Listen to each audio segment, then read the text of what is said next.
So, first of all, I feel like I need to properly address, if you looked at the family report and you look at the sermon notes, some of you got the pun.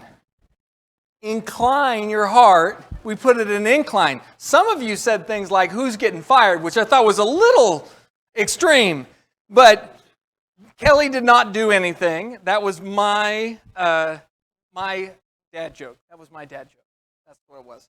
So, in Proverbs 2, verse 1 through 2, he says, "My son, if you receive my words and treasure up my commandments with you, making your ear attentive to wisdom and inclining your heart to understanding."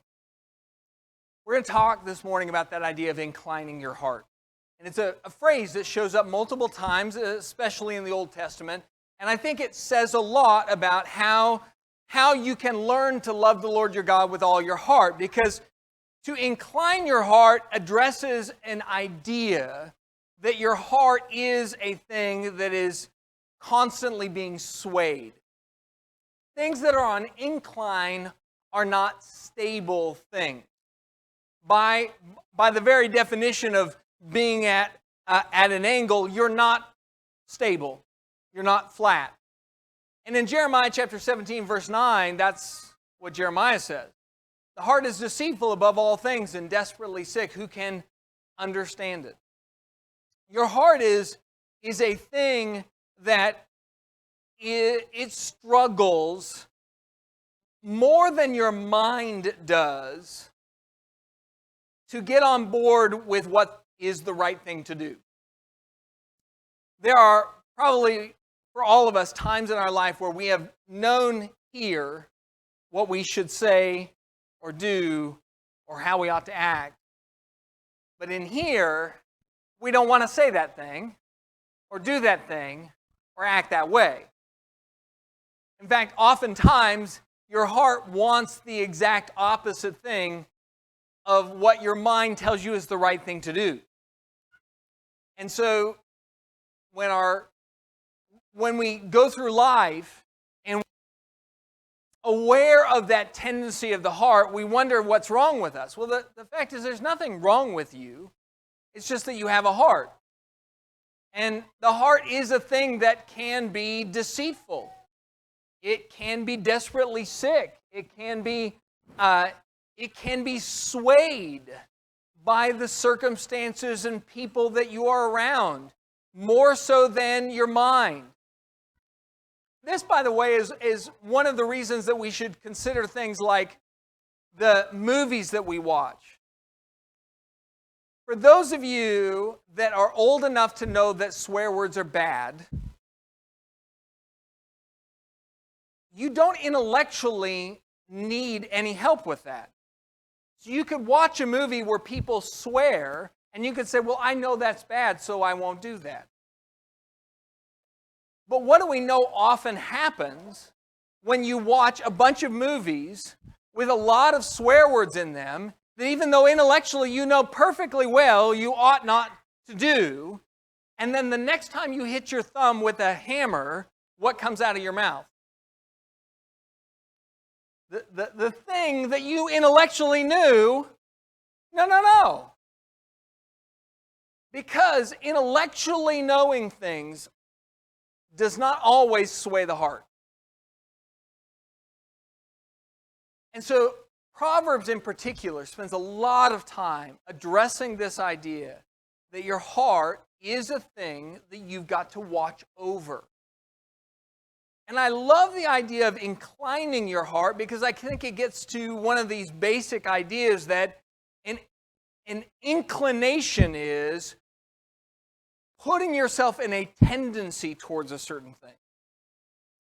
When in the Old Testament it says incline your heart, interestingly, so one of the things that you can do is you can take Hebrew words or Greek words, whether you're talking about the Old or the New Testament, and you can look at the way that they are used in other places. So that word incline in English has no association with camping at all. Right? If I were to try and explain to you how the word incline and camping have anything to do with each other in English, you say, Scott, they don't. and you'd be right. But in Hebrew, they absolutely do. Because another way you could say incline your heart is pitch your heart. Because in Hebrew, the word incline is the same word that they use to pitch a tent. So if you're going to go out and you've been traveling like a Hebrew would, the word Hebrew means wanderer, and you've been wandering along, and you've got to decide, where is it that we're going to sleep tonight? Where am I going to pitch my tent?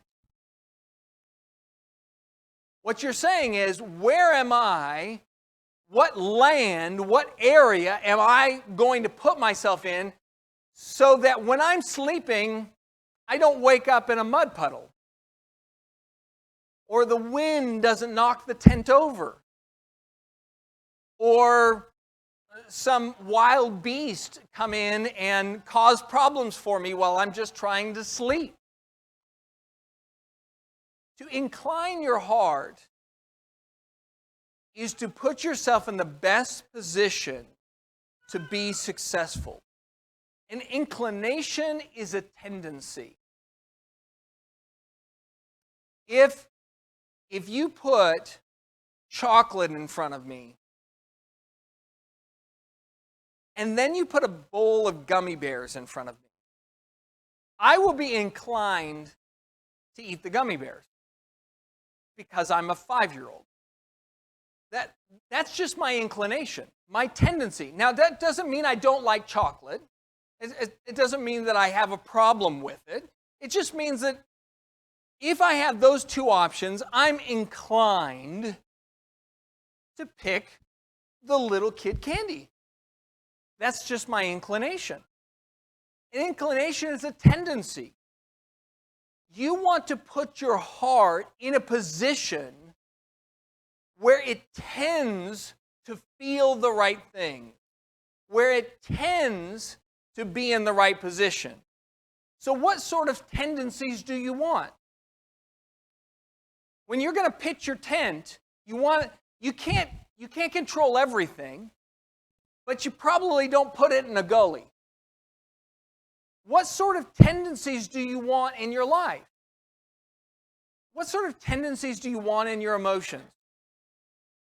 Do you want to be somebody who tends to be very angry, tends to pop off a lot? Hang out with people who are that way. Or on the other hand, do you understand that you currently have certain tendencies of emotions, and you've found a way to surround yourself with people who will help you be better?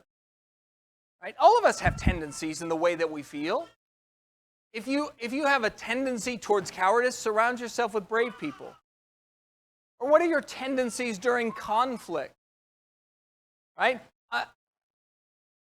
In conflict, you're going to have lots of different things that can happen.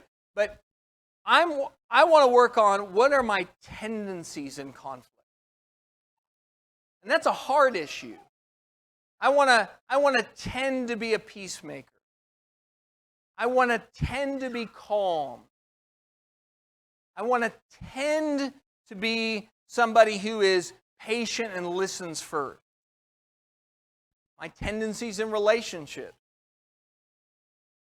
I want to tend to be somebody that other people want to be around. I want to tend to be somebody that is kind and generous and has a servant's heart.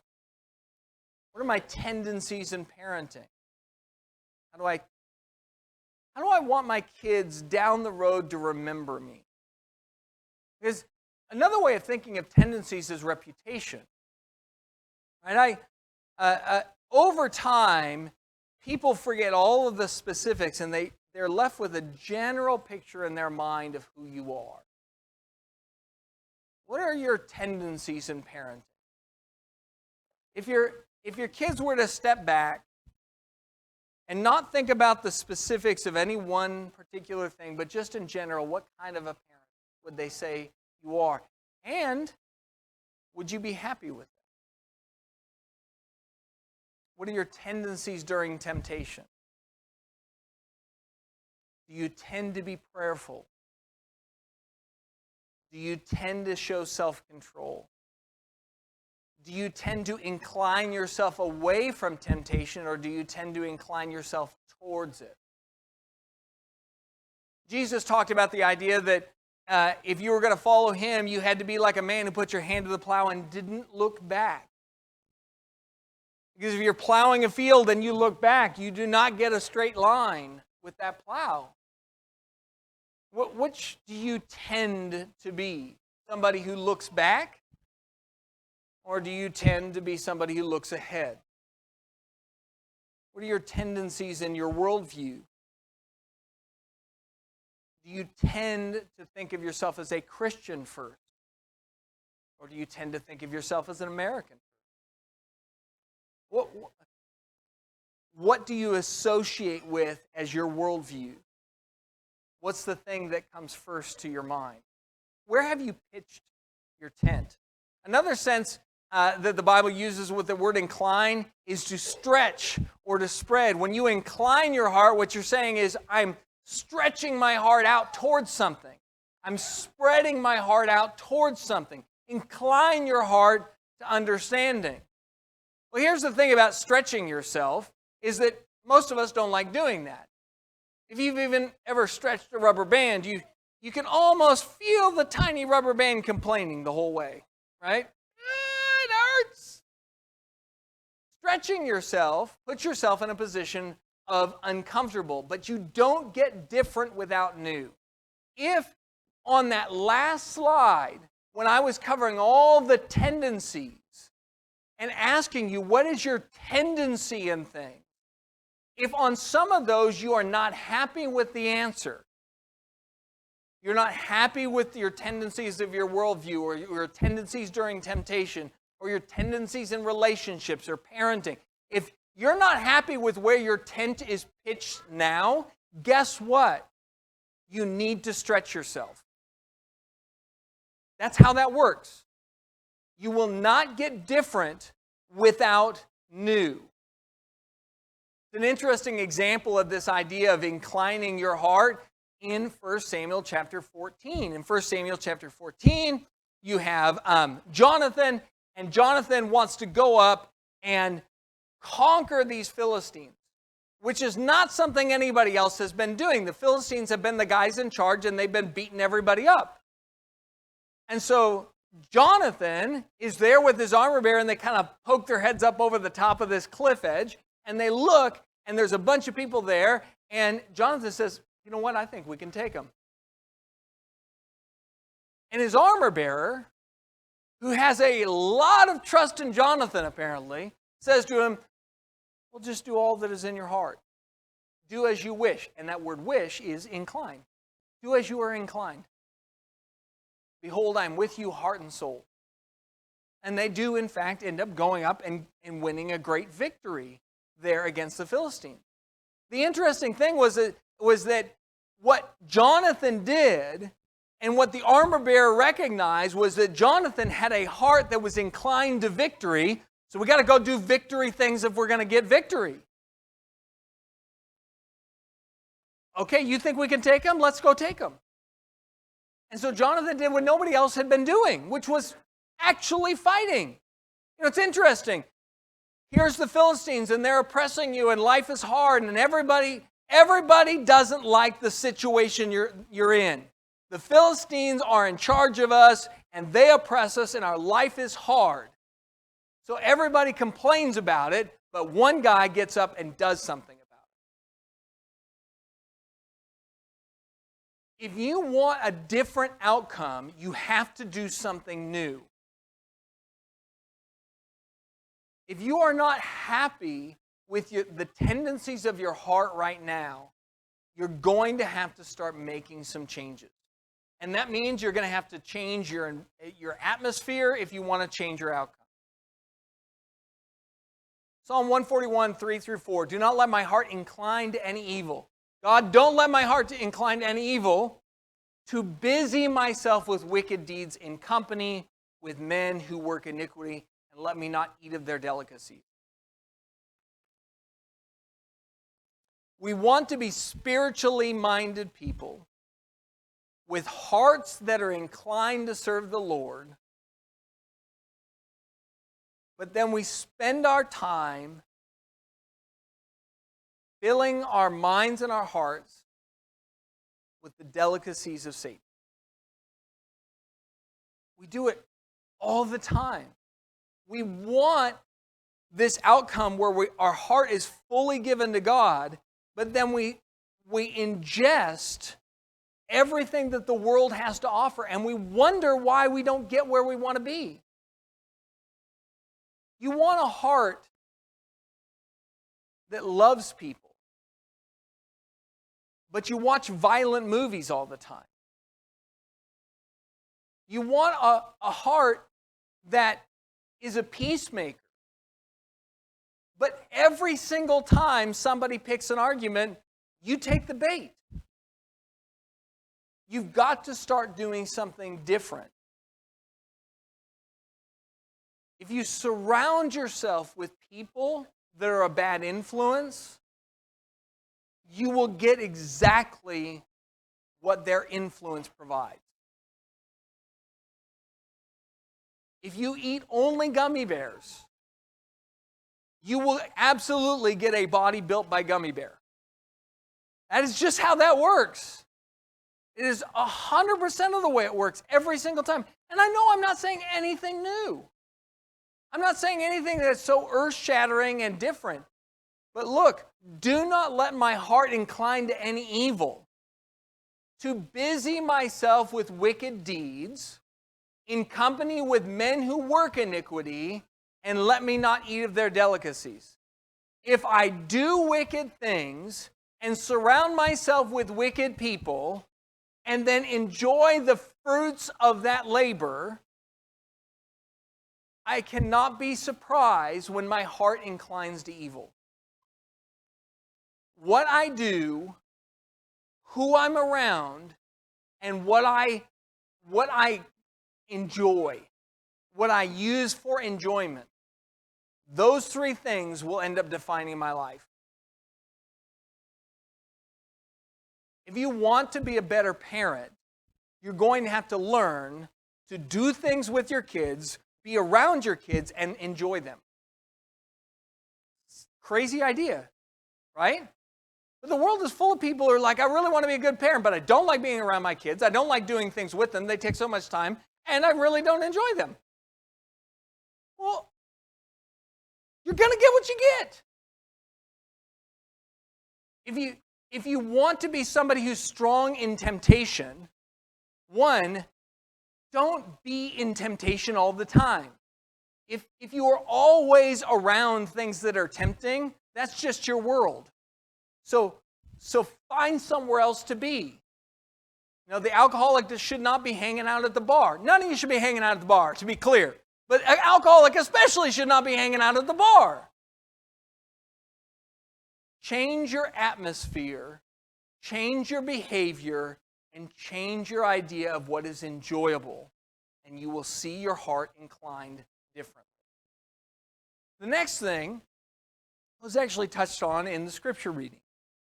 If you go back to that scripture reading where Solomon is praying to God, Solomon asked God to incline their hearts to him. And in fact, about half the passages that talk about inclining your heart do not talk about it as something you do, but instead as something that God does. You're asking God to incline your heart, because the heart knower is also the heart changer. 1 Kings 8, Lord our God be with us, as he was with our fathers. May he not leave us or forsake us, that he may incline our hearts to him. The one who made your heart knows how to sway it. So ask him to sway it. Ask God to give you a new heart. Ask him to incline your heart towards good things. And I'm not talking about this in a theoretical way. I'm saying, literally, when we went through that list of tendencies, if there is an area where the tendency of your heart right now is not where you want it to be, I want you to pray to God that He would give you a new heart and incline your heart away from those tendencies and towards other ones. And here's then what's going to happen. What you're really doing is you're asking God to make you uncomfortable. You're asking Him to take your life and pitch your tent somewhere else. You're saying, God, you know my heart, and you know right now it's not as it ought to be. I don't have the right kind of heart for my spouse, or my kids, or my neighbor. I don't have the right kind of heart with temptation. I lean towards it instead of leaning away from it. I don't have the right kind of heart for you. I want it to be that way, though. I want you to incline my heart. And what you'll find is what the 119th Psalm says. Lead me in the path of your commandments, for I delight in it. Incline my heart to your testimonies, and not to selfish gain. Turn my eyes from looking at worthless things, and give me life in your ways. What you're saying is you're saying, God, I want you to change the pathways of my feet. God, I want you to turn my eyes away from worthless things. And I want you to give me the life that you intended. Now, the way that He will do that is probably not the way that you will enjoy. Because whenever you ask God to make new paths for your feet, you find yourself walking somewhere that you have not ever walked before. And it will be uncomfortable. You know, there's no better way to incline your heart to God than suffering. No better way to incline your heart to God than suffering. It is the crucible through which pure hearts are made. But I will tell you, God does not give bad gifts.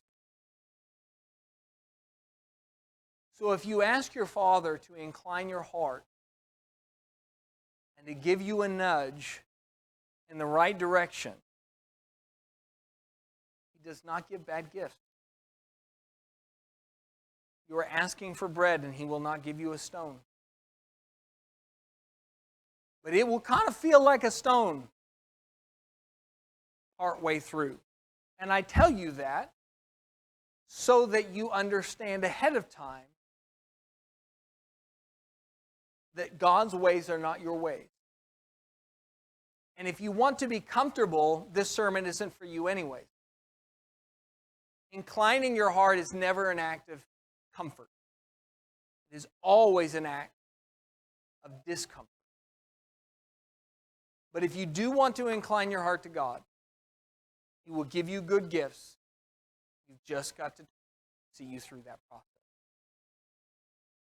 And the last thing as we finish up, I want you to understand that when we talk about the idea of an incline your heart, all inclines are an uphill push. Right? Because we're going to go off of the assumption that inclining your heart means you're going up, you're setting your mind above. You're not inclining your heart towards evil, but you're inclining your heart towards God. But the problem is when you put yourself on a slope, slopes can work for you or they can work against you. There is always in a slope two directions, and there's no neutral. For when Solomon was old, his wives turned away his heart after other gods, and his heart was not wholly true to the Lord his God, as was the heart of David, his father. You know why I'm showing you 1 Kings 11? Because the same guy who in 1 Kings 8 said, God, we built this temple to you and incline our hearts towards you, one day grew old, and what happened with his heart? His wives turned his heart towards the other gods, and his heart was not wholly true to the Lord his God. Because it turns out that a man that says, I want to serve God and I want to give Him my whole self, can then 20 years later become a different guy. Because your life is never staying in one spot. The only thing that you are guaranteed with life is that the person that you are today is different than the person you're going to be 5 years from now, 10 years from now, 20 years from now. You're always in a state of change. And with an incline, that means you're either going up or you're going down. And here's the other thing with an incline. What's the easy one? The down's always the easy, isn't it? It's so much easier. It's so much easier to slip away from the Lord. That's why it's the wide path. That's why it's the wide gate. Because it's so much easier to live for yourself and to let your heart deceive you and be desperately sick. If you want to go uphill, you're always pushing. Always, always pushing. Remember, we were in San Francisco once, and, San Francisco is very big on incline. And if you've got a stroller, and you're pushing a kid in a stroller up a hill in San Francisco, do you know what you cannot do when you're pushing a baby up a hill, stroller in San Francisco? You cannot get distracted and talk with your hand. You must always push the kid. I didn't. You all are thinking I let a kid fall down the hill. I did not do that. I'm just giving you this example.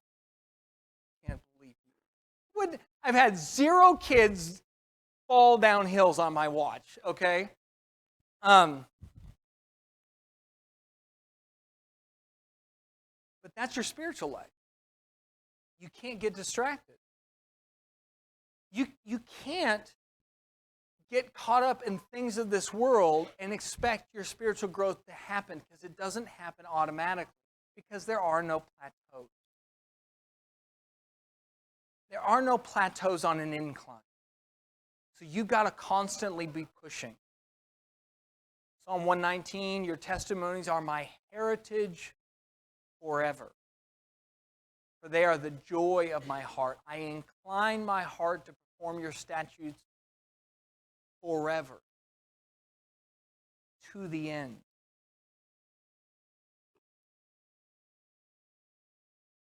There is a plateau at the top.